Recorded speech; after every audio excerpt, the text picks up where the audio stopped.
एक बार की बात है, वेरोना के चहल पहल भरे शहर में मार्को नाम का एक कुख्यात चोर रहता था। वह अपने दुस्साहसिक डकैतियों और अधिकारियों से जल्दी बच निकलने के लिए पूरे शहर में जाना जाता था। मार्को भेष बदलने में माहिर था और किसी भी भीड़ में बिना किसी की नजर में आए घुल मिल सकता था। एक दुर्भाग्यपूर्ण रात मार्को ने एक अमीर रईस की भव्य हवेली पर अपनी नजरें गड़ा दी। जब वह अंधेरे हॉल से गुजर रहा था तो उसकी नजर इसाबेला नाम की एक युवती पर पड़ी, जो रईस की बेटी थी। वह अपनी घुटन भरी विलासिता और विशेषाधिकार वाली जिंदगी से बचने के लिए हॉल में भटक रही थी।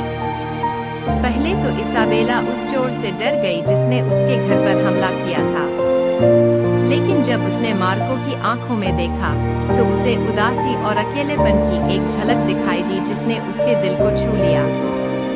उसे एहसास हुआ कि मार्को सिर्फ एक अपराधी नहीं था, बल्कि एक ऐसा व्यक्ति था जो अपने नियंत्रण से परे परिस्थितियों के कारण अपराध की जिंदगी में चला गया था।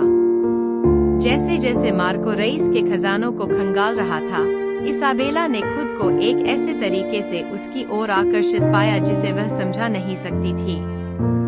उसने उससे चोरी करना बंद करने और जीवन में बेहतर रास्ता खोजने की विनती की। मार्को उसकी ईमानदारी और दयालुता से हैरान रह गया और पहली बार उसे उम्मीद की एक किरण महसूस हुई कि वह अपने तरीके बदल सकता है। साथ में मार्को और इसाबेला ने चोरी किए गए खजाने को रईस को वापस करने और अपने किए की भरपाई करने की योजना बनाई।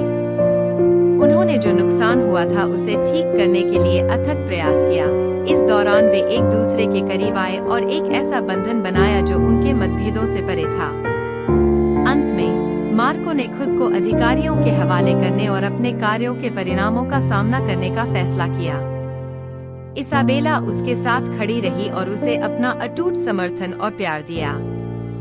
वेरोना के लोग चोर के दिल के बदलाव से हैरान थे और उसकी बहादुरी और निस्वार्थता के लिए उसे नायक के रूप में सम्मानित किया। और इस तरह मार्को और इसाबेला की कहानी वेरोना में किंवदंती बन गई, मोचन और प्रेम की एक कहानी जिसने दूसरों को दूसरे अवसरों की शक्ति पर विश्वास करने के लिए प्रेरित किया।